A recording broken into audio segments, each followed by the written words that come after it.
Hello, everyone. Welcome to Sunday Night Alive. We come together every week to meditate for 10 or 12 minutes with a little bit of a message to chew on while we're doing that. And it's a great way to end the week and to begin your next week. So, for those of you who don't know me, my name is Reverend Denise Schubert. I am an ordained New Thought minister. I currently am the spiritual director at the Centers for Spiritual Living in beautiful Cape Coral, Florida, a wonderful New Thought community here. And I'm just so happy that you've joined us. You can take a moment if you want in the comments to say hello. I always love seeing your names. So we're going to, this month at the center, we're starting our study. Every month we have a new theme. This month is Sowing Seeds of Wisdom. Our book of the month is The Four Agreements by Don Miguel Ruiz. And if you're not familiar with this book, it is also quite a wonderful book, a deep book. And I'm going to talk about tonight, I think, one of the most important aspects of his teaching that is very useful and will support us in our brief 15 minutes together. So before my topic tonight is waking from the dream. And before the format, just so you know what happens, is I'm going to share some thoughts from the book and some ideas that we can begin to embrace personally. Then we will meditate with some background music for 10 to 12 minutes, something around there. And then I will bring us back and pray us out. I'll also give you an affirmation to use when you're meditating. So your job is simply to just relax and be receptive, open mind, open heart, and just see what's here for you today. So if you're joining us, thank you for joining us. There's usually about 30 people who are live, and then it's viewed during the week by somewhere around 150 people. It's on YouTube and on Facebook. So please feel free to share if you know somebody who needs a little meditation. Before we start, let me tell you little housekeeping things. Many of you want to donate and to tithe or do a love offering to the center for Sunday Night of Love and support a Sunday Night of Love. I love that. Sunday Night of Love. Sunday Night Alive. You can go to our website, which is cslcapecoral.org, or you can text to give, which is by far the easiest, because if you have a phone, you can do it. And you just create a text to this number, 239-320-3820. Once you put in your payment information, whether it's your bank account, credit card, or debit card, you then, from now on, you can just message that number, type in an amount, followed by SNA, which means Sunday Night Alive. It'll get to the right people and to the right place. Or you can also, if it's easier for you, you can PayPal or Zelle to revdschubert@gmail.com, and we'll also get to the right people at the. So, all right. So with that said, let me take a moment and speak a word of blessing on us, and then we'll go into our message for the evening. So just inviting you right here and now to take a breath. And in that breath, in that exhale, to release anything on your heart, to see if you can become fully and completely present in this moment, letting any worries, fretting, any problems, any concerns simply wash away from you. And when we close our outer eyes, we can open our inner eyes. And the inner eyes can pierce into our heart, into that space and place and dimension within us that where we are perfect and where we are connected, not only to each other, but to all animals, all trees, all nature, and to this presence and this power that I call God, but that you can also call spirit. You can call it the quantum field of unlimited possibilities. But it is the truth of our being. And so it is from that place of community and from that place of connection that I just bless our time together, knowing that it delivers the spiritual goods in whatever way or form you need to have them delivered to you tonight. So whether that's healing or comfort or humor or wisdom, it's here, and we accept it and make it welcomed. And so for this and more, we give thanks, and so it is. Amen. So he opens his book with this invitation. I want you to forget everything you have learned your whole life. This is the beginning of a new dream.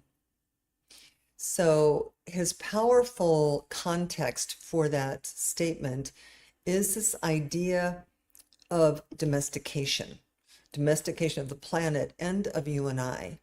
It's very similar, if not exactly the same idea as the Buddhist idea of conditioning. That domestication is what happens to every human being when they're born. They are domesticated to the dream of the planet.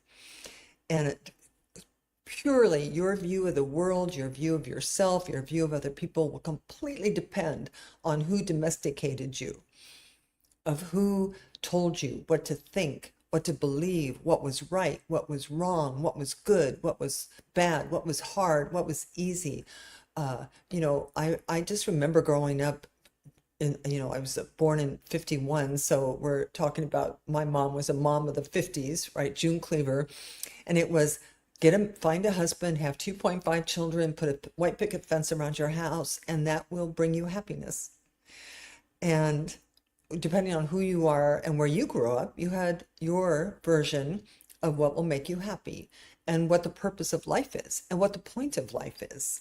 Now, until we question that, until we challenge that, until we wake up from the dream, we will think the dream is real. And it's not. In any way, shape, or form is the outer world and what it would have us believe. Is it real? Now, it's real to the degree of relativity, but not absoluteness. So, as children, we did not have a choice of what to believe. So, one of the major reasons for the suffering on the planet is because part of the dream of the world is this idea that there is not enough for everyone. There is a belief that that somehow we have to get what we need from the world. We have to figure out how to be cunning enough and smart enough and sly enough to get the world to do what we need it to do, or to give us what we need it to give us so that we can be happy. And this is a outlandish idea, because the truth is that we are spirits, and as such, we have power. And the power we have is the power to think what we want to think. And in New Thought, our primary philosophical undergirding is that our thoughts create. So that money comes from the inside, peace comes from the inside, wisdom comes from the inside, that everything we need is right here. And if we can waken to that, if we can wake up to that fact, then and only then can we actually live a life of choice, a life of our own design, a life of our own creation. Only then can we become masters of our own ship. Only then can we cease to be victims of circumstances. So part of the spiritual journey, when we say, have you awakened? Are you awakened? We're not insulting anyone. We're saying, have you seen that the dream of the planet is not real? Have you seen yet for yourself? Have you awakened to the fact that you are not who they said you are? You are not, it is not the way they said it was. That all of that is malleable. The universe is malleable. Change your thinking, change your mind, was Ernest Holmes' message to New Thought. Change your thoughts, change your life. What you think is what will be. Now, the normal person who's still sleepwalking is going to say that that's just baloney, that that's just not true, that the world is real. What's out there is real. But that is the difference between being awakened and not being awakened. So our job as spiritual seekers my job as a spiritual teacher is to be your soul soothing shower. I'm here to give you a soul shower so that the dirt and grit of your journey can wash off, so that we can undo everything you've learned, so that we can create an opening and a space within us to actually create a new experience. Now, Ruiz calls this our domestication. And so all we're doing is not getting anything. All we're doing is becoming aware of what is unreal so that we can then see reality with a capital R, know the difference, and live from that place, which is a place of authentic happiness. It is a place of powerful peace.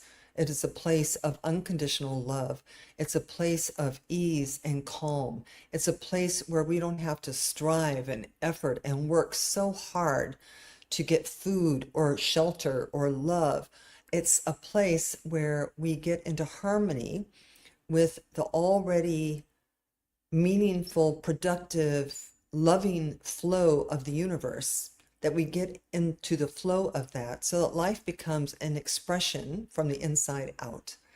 And it's such a satisfying and fabulous way to live. And I'm a person, we're all, I love Dr. Mike with last month said something to the effect of, we think that Jesus and the Buddha and the Dalai Lama are all people different from us. We said they're just ordinary people who chose to live in extraordinary ways. So that's all we're doing here. Now, we meditate because meditation gives us an entrance into silence. It gives us a way of drowning out the incessant domestication of the planet, the incessant telling us what is right, what we need. If you watch TV for any length of time, TV, the commercials are going to tell you exactly what you need to be a happy, healthy, free human being. You need beer, or you need this relationship, or you need this new car, or you need this much money. Do you know how one example of this crazy making is, how many times have you gone to Yahoo and it tells you how much money you need to retire? And then, of course, 99% of all human beings go, oh my God, I can't retire because I don't have that much money. It's like, you don't need anything to retire, because one of the things that happens when you awaken and you get on board the spirit soul train is that you live in life in such a way that you know that your needs will be met, that you will have enough to eat, you will have clothes on your back, you will have friends, you will be cared for. Now, some people need $1 million because they want to start a nonprofit or something, but some people only need a camera because they just want to take pictures, or they just need a canvas because they just want to paint. So the awakening allows us to slip into a space of faith and trust that all of our needs will be met. And you might even say, well, this is just baloney. You have to get a good paying job and work really hard. Well, if you say so, I'm telling you that there is another way. And the other way is to take this soul shower to get the dirt and grit off of you that is on you because of what you were taught and told and domesticated by your parents, your teachers, your preachers, all of it. So this week, let's see if we can move into a path of choice, where you have choice. Because for the majority of people will not live or speak as if choice was a real thing for them. So we're going to meditate. We're going to meditate for about, 13 minutes or so. This is going to be our affirmation for the meditation. I release my old dream and choose to live as a powerful, peaceful, and loving extension of the infinite. During meditation, I'm going to play some music in the background. You might need to adjust your volume. I'm not going to speak while the music is playing because it interferes with the music. And at the end of the meditation, I will turn the music down. I will then speak a word of prayer, buoying us into our week of amazing self-expression. Yes? So as I bring up the music, just begin to relax into the meditation. So put your dogs outside, turn off your phone, turn off the music, silence whatever needs to be silenced so you can guarantee yourself uninterrupted time. You know, meditation is incredibly good for your central nervous system. It's good, very incredibly good for the body. Depression, anxiety, it's good. And it's hard at first if you're not a seasoned meditator. It may take a while for your thoughts to settle down because they say it's like wild monkeys, you know. But if your mind wanders, if you find yourself in the past or future somewhere, just come back to your breath and to this mantra. And then just do the best you can do, and I will meet you on the other side. And so just begin your breathing, your inhale and your exhales as I turn the music on and we simply settle down with each other for, I don't know, 12 minutes, and that I will be back. So.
And so take a deep breath.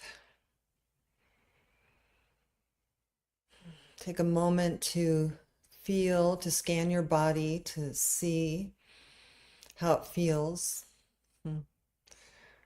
to be aware of any rest and relaxation.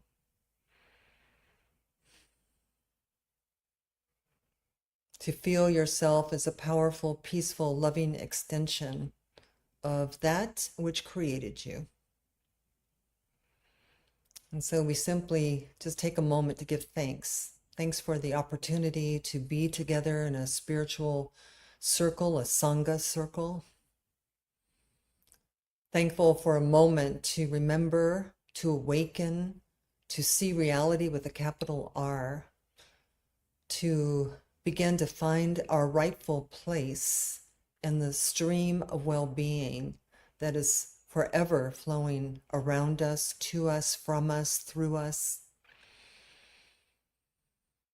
And so it is with gratitude that I see us all living this week with a little more clarity, a little more calm, a little less worry, doubt, and fear, a little more confidence, a little more elegance.